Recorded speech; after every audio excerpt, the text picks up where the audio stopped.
with Charles Davis. As always, I'm Brandon Gaudin. Charles, you talked about storylines in this one. I think it begins and ends with our two quarterbacks, certainly two of the best in the business. And nowadays, I don't think you can get by for long periods of time without a top-flight quarterback. The way the game is played, with all the responsibility he has and how the game flows through him, if he's not on the top of his game, your team's not going to benefit at all. Here's the punter now, Pat McAfee, to get this one started. And off we go in Madden Ultimate Team. And here comes a return from just beyond the goal line. And he's only going to make it to the 13-yard line and no further.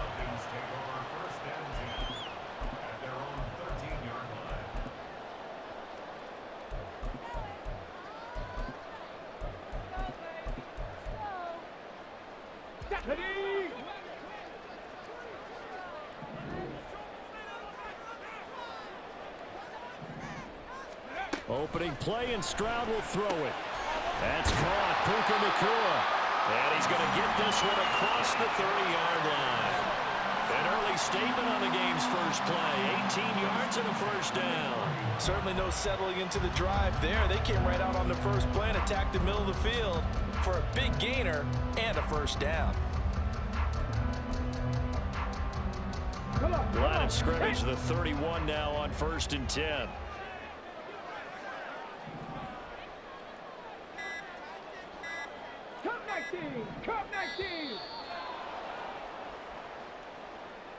So a little tardy getting everyone set, and the clock hits 0 before they could snap it. Yeah, you can take your time and use the clock and try and get set up, but once it gets near 5 seconds, that's when you often hear a quarterback yelling, hurry, hurry, to make sure everybody's ready to get the snap off.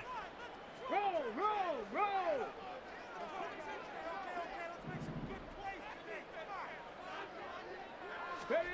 Throwing now is Stroud. Oh, the ball comes out on the hit, but they'll say it's incomplete. I think he had to unload that one before he wanted to. He was right up in his grill. I think he was a dentist there without a license, don't you? Just not enough time for the play to develop. Just lucky it wasn't a fumble, really. They'll run with a longtime Buccaneer. It's Mike Allstott. Not much room here as he only gets it to about the 30. 3 yards on the gain. They're going to need to do better on this next play. It'll be 3rd and 12. And that was a good collision right there. And I know this as a former defender. If you're playing linebacker, you're going through a checklist on every play on who you think's going to get the ball and where you think the ball's going to go.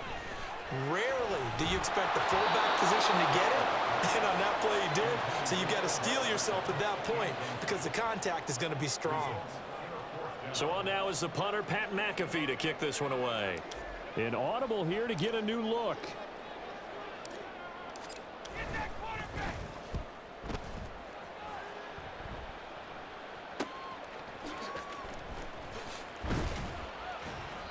Nice punt, but good work on the return to get back 11 yards.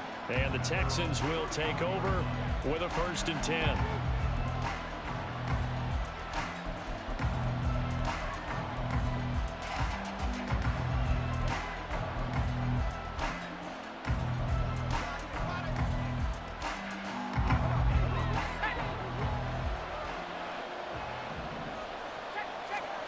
Here's Graham to throw it. Pressure brought in, and the Falcons get there for the sack.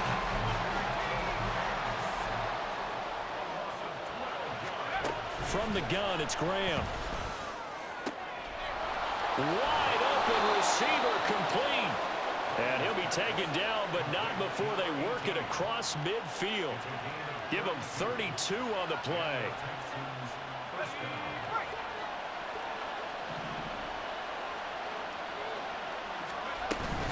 A man who was the Georgia State High School Player of the Year in 2020. Here's Jahmyr Gibbs. And a strong run there as he'll take this all the way down to the 35.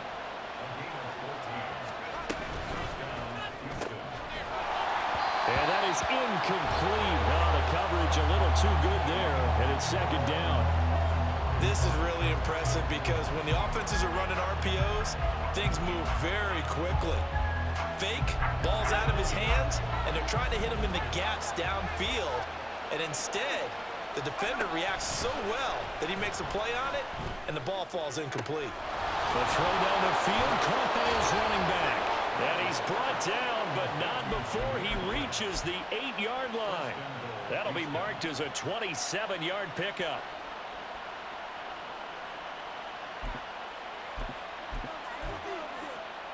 Here we go now on 1st and goal. They'll run with Gibbs. And he's going to be hemmed in and brought down right at the line of scrimmage. They'll say no gain on the play, and it'll be 2nd and goal. And the big fella stuffed that one up in a big way. I think doubling him has to be a priority because you can't move up to the next level if you don't take care of him first. Again, it's Gibbs. And they'll get this from the 8 to the 5. Pickup of 3. His path became similar to almost running a stretch play, didn't it? Trying to find a crease, anywhere to put his foot in the ground and cut back. It just never materialized.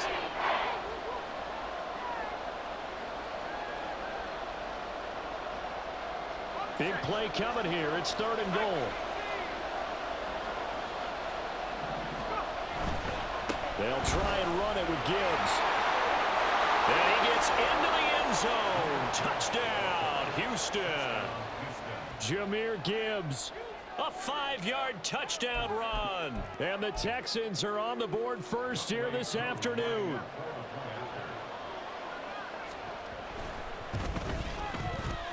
Extra point by Koo, up and good. And that makes the score 7-0.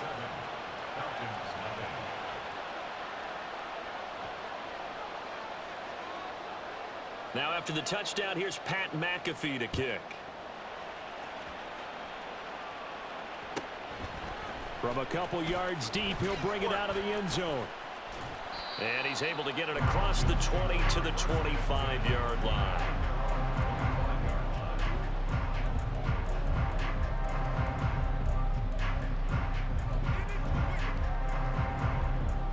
The Atlanta offense out there for their next drive.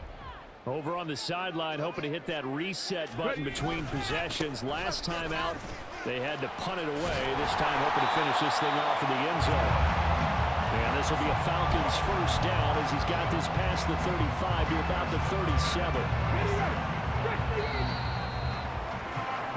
After one, 7-0 on EA Sports. Back now in Atlanta, 2nd quarter action. The Falcons with the football as they've got it with a 1st and 10.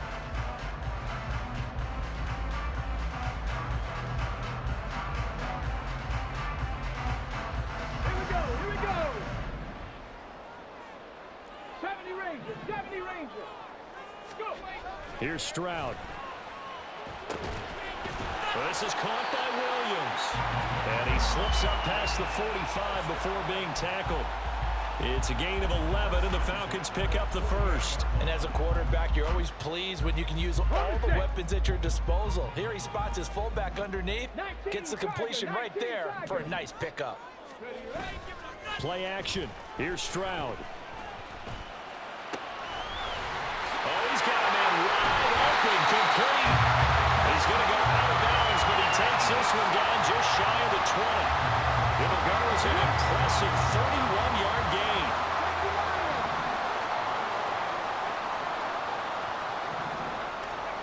Stroud. And this is incomplete. Well, a momentary speed bump there with that throw, partner. The defense had other ideas, and they're trying to mount a small stand before this drive reaches the end zone. So after the incompletion, 2nd and 10 from the 22. And Stroud now to throw. Nowhere to turn this time, and he goes down. Sacked back at the 29. John Randall gets him for a loss of 8. What great push up front. Now on 3rd and long, they'll look to throw. And pressure coming, and they got him once again. John Randall drops him again for the 2nd straight play, and it brings up 4th down.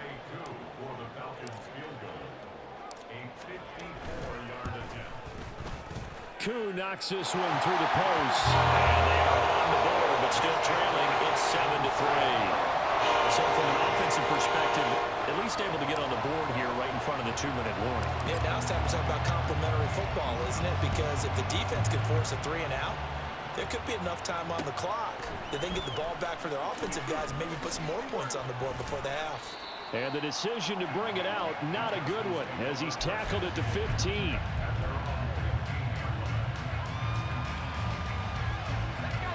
The Texans offense ready to go here for their next drive. This drive here beginning probably with a pair of motivated groups. Remember, the offense scored a touchdown their last time out. Looking to repeat that in Charles's defense. They were very frustrated after giving up 6 the last time on the field. And frankly, it's just a battle of wills in a lot of ways because you know they're both motivated. They both game plan for this drive, and they both have specific outcomes in mind. To me, it just comes down to who can execute better and which side can step up and assert its will over the other. An incomplete pass on first down. That leads to a 2nd and 10. Graham will throw. And that falls to the ground, incomplete. A nice job of bodying him up defensively, and now it brings up 3rd down. And that's one of those plays where it's hard to keep 2 eyes on the football when you know the contact's coming, let alone getting 2 hands around it, hugging it to your body, and absorbing the hit. Even for those big tight ends who you would think could absorb that contact. 2 minutes to play in this first half. 7-3 our score. And this pass broken up. The contact well timed there, and now 4th down.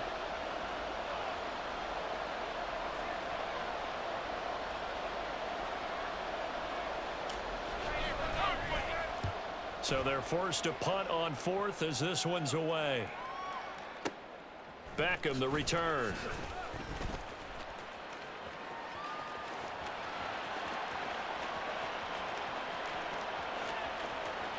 And he will score. Touchdown Falcons. He returns the punt 64 yards on the score. And the Falcons have taken the lead. When you got a guy that fast back there to receive punts, that's a nightmare for the guy game planning, the special teams coach, but it's also a nightmare for the punter. Sometimes they get so nervous that they miss-hit the ball and kick it right to him.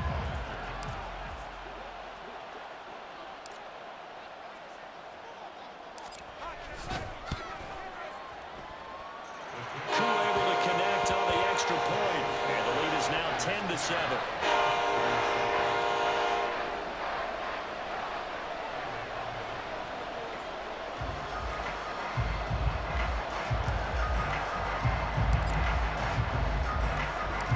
So after surrendering the punt return for a score, let's see what they can do in turn on this kickoff. And this is going to be returned from the middle of the end zone. And this will not be a good return. He's out of bounds at the 12.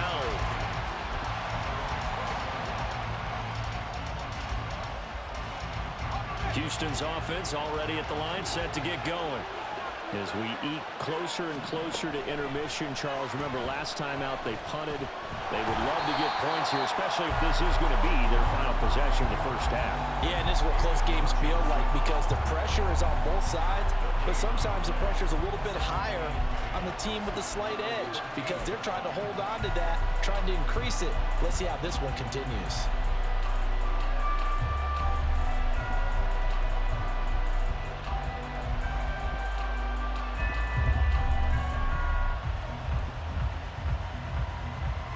Second and 10. Now Graham to throw. And this one incomplete. Too much contact to hold on to that one, and it's 3rd down. It's another zone defense. It looks like it's open for possibilities, but they did a nice job patrolling the middle of the field and forcing an incompletion.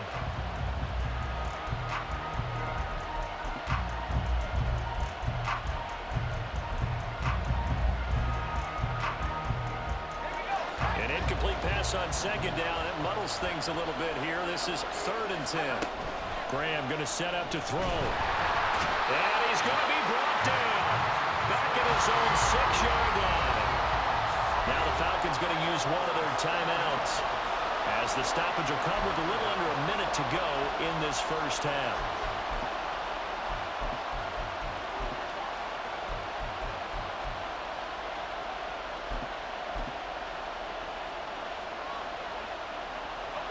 And how about this? 4th and long, and they're going to go for it.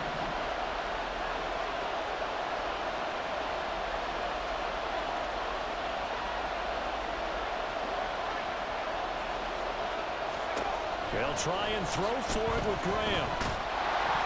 That is incomplete. Boy,